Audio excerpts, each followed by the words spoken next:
જય સિયારામ. મિત્રો, અષાઢી બીજ એટલે કે કચ્છી નવું વર્ષ. કચ્છના લોકો માટે અષાઢી બીજ એટલે દિવાળી જેવો પર્વ કહેવાય. દિવાળીના ભગવાન શ્રી રામ અયોધ્યા આવ્યા એટલે આખું ભારત વર્ષ એ નવું વર્ષ ઉજવે. પણ કચ્છ મહારાવ સાહેબને પણ યાદ છે, આપણા પૂર્વ મંત્રી સાહેબ વાસણ સાહેબને, કે મહારાવ પ્રાગમલજી એમ કહેતા કે અહીં મૂકે અષાઢી બીજ જો મેલ્લા છે ને તો મૂકે બોરી મજા છે.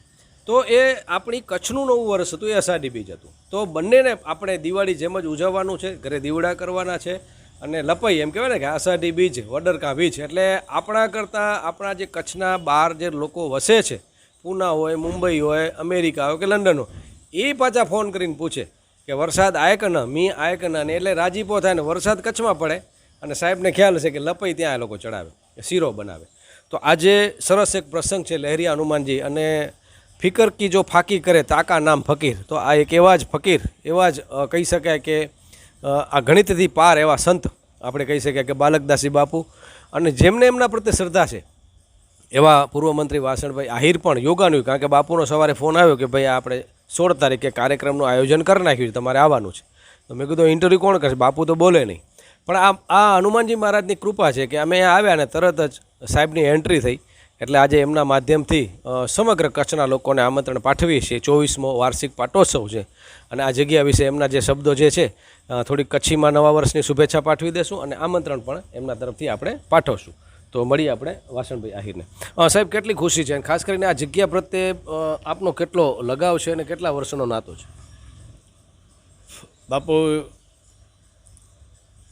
લહેરિયા હનુમાન ટેકરી છેલ્લા 24મું પાટોત્સવ આવે છે.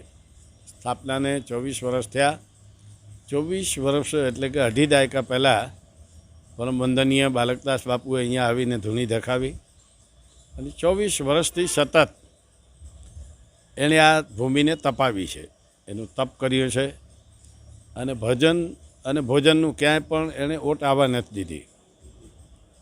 અને એના કારણે આજે સમગ્ર કચ્છમાં નહીં પરંતુ ગુજરાતમાં કે દેશમાં પૂજ્ય બાલકદાસ બાપુનું નામ છે.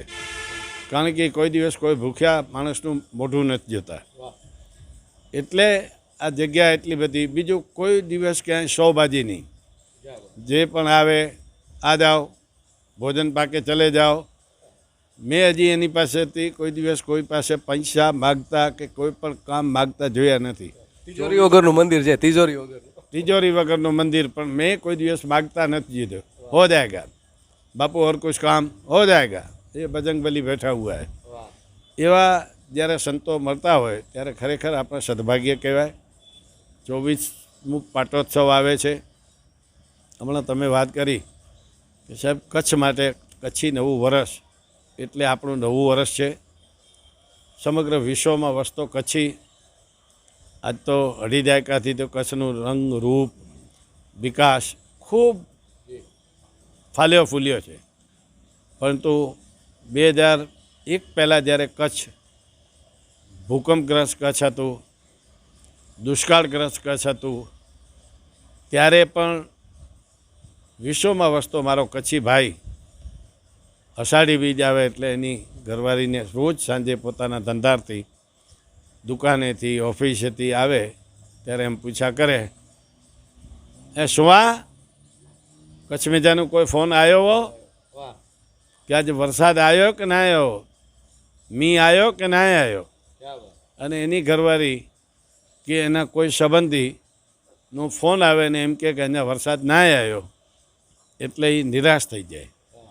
અને જે દિવસે એનો ભાઈબંધ કે એના પરિવારજનો કોઈ કચ્છમાંથી ફોન કરે કે આજતા જેમલસિંહ બાપુ અસાંજે ઓને વરસાદ આવ્યો હે, તો એમ કે આજ તું શું કચ્છમાં વરસાદ થયો હે, લાપસી જા આંધણ કર, લાપસી ચડાય. આ માત્ર કચ્છ જ એવો એક જિલ્લો છે કે જેની કચ્છિયત એના દિલમાં છે. પ્રત્યેક વ્યક્તિ 18 વર્ણ, એવું નથી કે આ કોમ્યુનિટી કે આ કોમ્યુનિટી, જેટલી વસ્તી અહીંયા વસે છે કચ્છી, એ સાહેબ વતન માટે મરી ફીટવાની તમન્ના રાખે, મરી ફીટવાની એની માનસિકતા રાખે છે. એવો સુખી અને સમૃદ્ધ કચ્છ જ્યારે નવું વર્ષ આવતું હોય અને એમાં આવા સંતો ઓલિયાઓ જ્યારે પોતાનું દાયિત્વ નિભાવતા હોય, ભોજન અને ભજન સંતવાણી અને વિશ્વ કલ્યાણ અર્થે યજ્ઞનું પણ બાપુએ આયોજન કર્યું છે. તો આ પ્રસંગે હું સૌ વિશ્વમાં વસતા મારા કચ્છી ભાઈ બહેનોને લખ લખ વધાઈઓ કહું છું, ખૂબ ખૂબ શુભેચ્છાઓ પાઠવું છું. પૂજ્ય બાલકદાસ બાપુને પણ મારી હૃદયપૂર્વકની શુભકામનાઓ કે આવા જ રૂડા કામ ભગવાન શ્રી બજરંગબલી આપણને કરાવે એ જ પ્રાર્થના સાથે જય બજરંગબલી. જય શ્રી રામ, જય શ્રી સચ્ચિદાનંદ. આપનું દરેક ભાષા ઉપર પ્રભુત્વ છે, પણ આપણું કચ્છી નવું વર્ષ છે, તો કચ્છી ભા ભેણે કે ખાસ કરીને કચ્છીમાં નવા વર્ષની એડવાન્સમાં શુભેચ્છાઓ અને આ કાર્યક્રમમાં નિમંત્રણ પણ એક જે છે આ જગ્યા સાથે તમે જોડાયેલા છો, તો એ રીતે કચ્છીમાં અમારા દર્શકોને આજી ગાલ સચ્ચી आहे.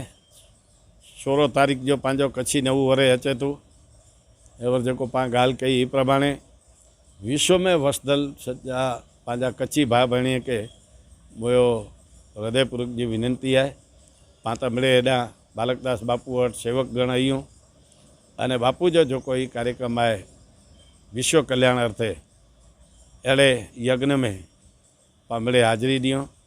भजन ऐं भोजन आहे, रात जो संतवाणी पण आहे अने अहिड़े रूड़े कार्यक्रम में पाण हाज़िर ॾियूं. अहिड़ी समग्र कच्छ आजूबाजू पंथक जा मिड़े भक्तजने खे मुंहिंजी हृदयपूर्वक जी विनंती आहे कि अचो, पंहिंजी जेको परंपरा आहे कच्छी नवुं वरे त पाण मल्हायूं, पर बजरंगबली जे सानिध्य में पाण मल्हायूं अने मिड़े रूड़ा कम अहिड़ा थींदा रहे अने आजी हमेशा कृपा वरसती रहे अहिड़ी प्रार्थना. पुनः ई मिड़े 16 तारीख जो સવારથી કરીને સાંજ સુધી રાત સુધી અહીં અચો એવી હૃદયપૂર્વકની વિનંતી. સાંભળતા જ રહીએ બસ, કારણ કે એમના શબ્દોના ધણી છે. તો ખરેખર આજે પત્રિકાનું વાંચન તો વંકાભાઈને કરવાનું હતું, પણ એક સામાજિક પ્રસંગ થયો છે, તો હું જ તમને જણાવી દઉં કાર્યક્રમની રૂપરેખા. 16 તારીખ જેમ સાહેબે કીધું આપણું કચ્છી નવું વર્ષ છે, અષાઢી બીજ અને મીણી ભા ભેરે કે કચ્છી નવેવરીજી શુભેચ્છા. તમને જણાવી દઉં કે મહાપ્રસાદનું આયોજન એ પહેલાં સવારે જે છે વિશ્વ કલ્યાણ અર્થે નારાયણ યજ્ઞ છે, યજ્ઞ પ્રારંભ સવારે 9 વાગે થઈ જશે મિત્ર 16 તારીખે. તો 16 તારીખે ગુરુવાર છે 16/7/2026 અને અષાઢ સુદ બીજ કચ્છી નવું વર્ષ. યજ્ઞ પ્રારંભ સવારે 9 વાગે